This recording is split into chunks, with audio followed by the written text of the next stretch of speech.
My name is Amy Snyder, and I'm 27 years old. I live with my dad and my mom. We've always lived together as a family of 3 ever since I was little. I've always looked up to my dad. He runs his own business and is always so busy. He's rarely home, but whenever he finds some spare time, he always comes back to see me. On his days off, he would spend most of his time with me. He's a great dad. My mom, on the other hand, is a different story altogether. As far as I can remember, I've never seen my mom work a day in her life. She takes care of things around the house, but has never supported my dad's business, nor held a job outside the house. Sure, I knew we were well off, seeing as my mom spent most of her time doled up and going out. But deep down, I never wanted to turn out like her. She's never been fond of kids, and she hardly ever paid me any attention. There were times when I felt terribly lonely, but my dad was always there to fill that void. I think my dad knew how indifferent my mom was towards me. He made it his mission to never let me feel left out or alone. At least, that's what I believe. I'm home, Mom. Oh, is it that late already? Mom's going out, so eat some snacks and look after the house, okay? Didn't we promise to go shopping together today and make curry? Sorry, something came up. We'll do that next time, okay? As a child, my mother broke promises like these with ease. No matter how many times we made them, such things often brought me to tears. But as a child, I had to learn not to take promises with my mother as real promises. My father, on the other hand, was someone who would never make vague promises. Over time, I came to love my father, or rather, to see him as a reliable and trustworthy person. That's how I started to think. I admired him and even begged to join his company after graduating from the university. Of course, being an only child, I started thinking that I wanted to inherit the company someday and carry on the will of my father, whom I admired. After I turned 20, my father started taking me out for drinks, and I learned a lot from him. My mother was shallowly involved in raising me. As I became an adult, the only time my mother intervened in my affairs was during my sophomore year of college. Dad, I want to work at your company after I graduate from school. I've already started studying for it.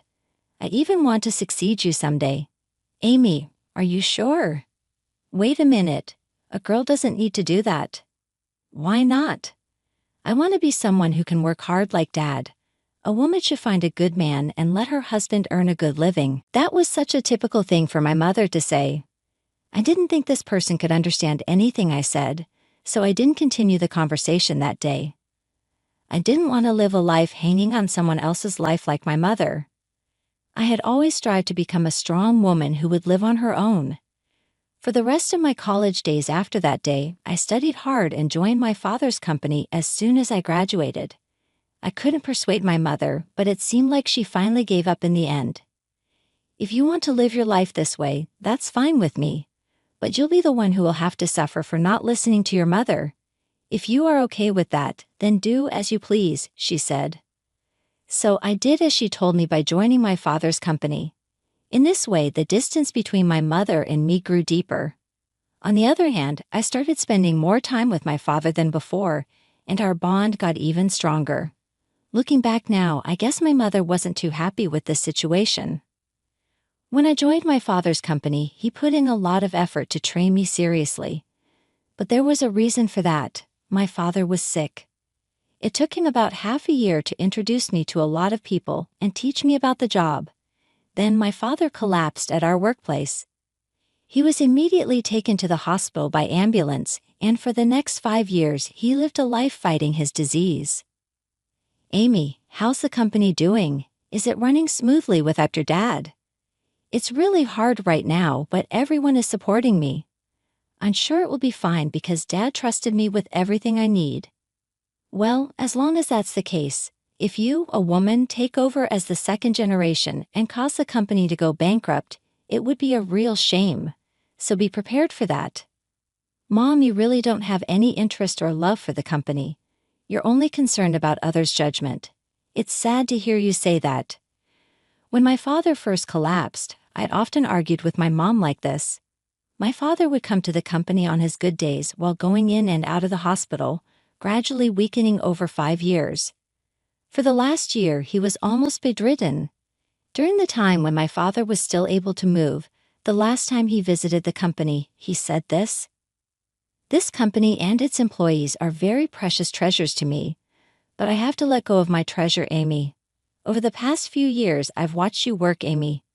I think I can trust you with it. Can I ask you, please protect this place. Protect everyone here for me. I don't know if I can be like you, Dad, but I'll keep trying to get closer to you, who I've always admired, so you can rest easy." From that day on, the title of representative was passed on to me. I had been so busy that I barely had time to go home. Since my father was mostly in the hospital, I made time to go see him frequently. My mother did the bare minimum, like bringing him changes of clothes, but as far as I could see, she even seemed to find that bothersome. What does my mother think of my father? Does she not have any feelings or gratitude for him, or any feelings of pity for a sick person? I couldn't help but feel sorry for my father. I recalled how hard he had worked for me. When I was young, a child unable to feel my mother's love, no matter how exhausted I was, I made it a point to visit him as much as possible. This routine lasted for about a year until he passed away peacefully in his sleep. I was so swamped with various tasks that I barely had time to grieve. My mother, who knew nothing, insisted that I handle everything, from the funeral arrangements to the hospital paperwork. Realistically, I didn't expect my mother, who had never done anything but stay home and play, to handle all of these procedures. So I silently took care of everything. "Amy, the funeral's over. You've settled down now, haven't you?" My mother broached the subject the day after the funeral. "Please leave this house. I've just inherited 200 million yen, so I have no use for you anymore." "Thank you. I was waiting for you to say that," I replied. I had concluded that talking to her any further was pointless. Did she think it was okay to just have money and live a life of leisure? I had nothing but questions, but I decided to leave the next day. I called the service and sold all my belongings related to me. My mother was utterly surprised at how quickly I had organized my departure. However, I had kept a secret from her.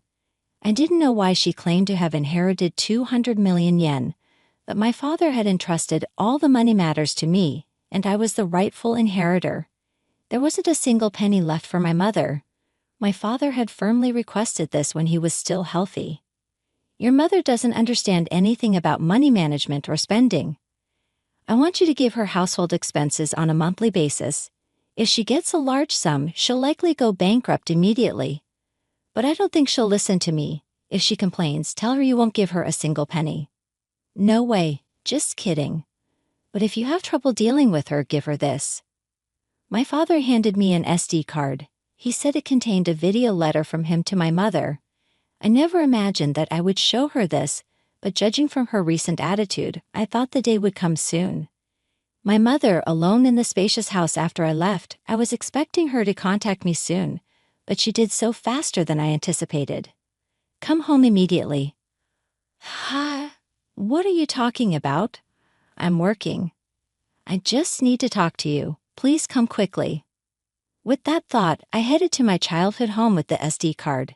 As soon as my mother saw me, she started accusing me. "You ran off with all of your father's inheritance, didn't you? I knew something was off since you left right away. Hand over your father's inheritance to me now. How greedy can you be? You can't even act right as a mother. Who do you think you're talking to?" I quietly handed her the SD card. "What's this?" "Oh, I guess you don't even know how to watch this."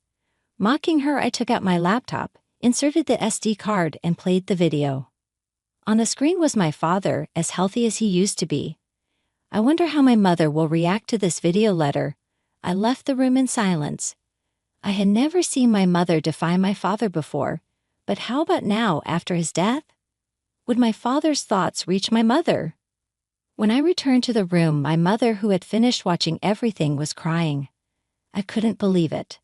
My mother was crying while watching a video of my deceased father. I was curious about the video my father left for my mother, but I didn't dare to watch it myself, so I had no idea why my mother was crying. "Mom, are you okay?" "Ah, yes, for now. I get it. I will follow your father's instructions and leave everything to you from now on. Please go home for today. Call me again when you've cooled down. I thought she probably didn't want me to see her in a vulnerable state, so I went home right away that day. How did my father silence my mother? I was full of questions. Almost a month went by without hearing from my mother. I started to worry and decided to visit my parents' house during my lunch break, but my mother wasn't home. That night, I went to see my mother again. The lights were on at the house, which relieved me. I'm sorry for dropping in suddenly. I came by this afternoon, but you weren't home, so I got worried. I'm sorry. I was out for my part-time job during the day. What? A part-time job? My mother, as far as I knew, was a person who would absolutely not work. Why did it come to this? Didn't you watch that video? That was a video letter addressed to you, so I didn't watch it. You can take it home. You should watch it too, Amy. Can I watch it? My mother handed over the SD card to me, saying, well, then. Feeling a bit frightened to learn what my father conveyed, observing my mother's unusual demeanor, I went back to the office and sat down at the desk my father used. Then I played the video. Honey, if you're watching this, it means you've not been able to communicate with Amy. First of all, thank you so much for helping me raise Amy until now. Without you, I don't think I could have managed the company while bringing up Amy. I felt something was off about the way my father was speaking. The next moment, my father said something shocking. You've taken care of Amy even though she is not your child, and I have nothing but gratitude for you, who stood by my side for so many years. But as a result, you've given up on your dreams and have reached your age without earning your own living, for which I take responsibility because I have allowed you to live a life of luxury. I'm sure you'll be in trouble when I'm gone. I'm not my mother's child, I blurted out, but then it made sense. Even though I didn't feel much love, she had been taking care of me by cooking for me every day and doing the bare minimum for a child who wasn't her own. Who is that person? I didn't register our marriage because you told me you felt bad for your sister, so I ended up supporting your living and didn't do anything else. I'm sorry, but once I'm gone, I worry about the rest of your life. There's no one to support you and I've taken your life away. I couldn't believe what my father, who spoke so fluently, was saying. It was all news to me. My father kept talking about what had happened in the past and what he hopes for our future. I spent the whole night processing all this and went back to my mother the next day. Mom, I watched the video from Dad yesterday. You know it all now. I raised you because I was asked to, that's all. What happened to my biological mother? You were the child of my sister and your father. My sister died right after giving birth to you, and I told your distressed father that I would help raise Amy. I would become your mother. After hearing the story from my mother, I understood everything, even the parts I had imagined. My mother used to work in a diner, and my father used to go there to eat sometimes. My mother was lively and hardworking at that time, and her dream was to have her own diner. However, when she decided to become my mother, she gave up on that dream. After being reminded about her dream from my father, my mother decided to work for it again and is now training as a part-timer to make that dream come true. I should have done this earlier. Working is fun and suits me. I had no idea, so it's my fault you didn't work. I'm really sorry for not knowing anything. It's not your fault, Amy. I made the decision myself, but I'm not good with children, so I couldn't handle you well, and I'm the one who caused you trouble. I never thought the day would come when I could have a conversation with my mother like this. At this stage in my life, I finally feel like I've come to understand my mother a bit. We've had many conversations since then, and we decided to use the money left by my father to fund the opening of her shop. Once she started working, she became somewhat humble. She was hesitant when the topic of funds for the shop came up, which would have been unimaginable not too long ago.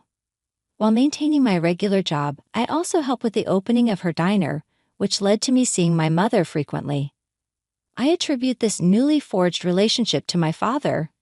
Regarding living expenses, she insisted on managing with her own income, not wanting to accept help from my father's inheritance. Promise me that you'll tell me if you're struggling. After all, Dad trusted me to take care of you. I'll be fine living on my own. It doesn't cost that much. But in terms of my diner's expenses, I'll be relying on you. Of course, I'm looking forward to it too, so do your best. After many years, we finally became a real family, and now we are living harmoniously. She is not my birth mother, and it might have just been the right time for me to learn this. Your diner is finally going to open tomorrow. Your dream is coming true. Seeing you work so hard at that company reminded me of my own dreams when I was younger. I believe that's why I've made it this far. It's all thanks to you and your father. Thank you so much. Mom promised me to always be my mom, Amy. From now on, let's get along even better than before. After all, we only have each other. That's true. Upon my father's death, the truth was revealed. I accepted the reality and decided to live on with just my mother and me. As I observed my mother's lifestyle, I thought about moving back to my hometown and living together with her again. I don't cook, so my mother is concerned about my poor diet and is supportive of me coming back. My father would probably be surprised that we're getting along so well. His house, company, and inheritance that he left behind. I'll protect them at all costs while continuing to get along with my mother. In order to become a real family, we visited the graves of my father and my biological mother, my mother's older sister, to give our daily life updates. After going through the process of adoption, I finally became registered as the daughter of my mother foreign,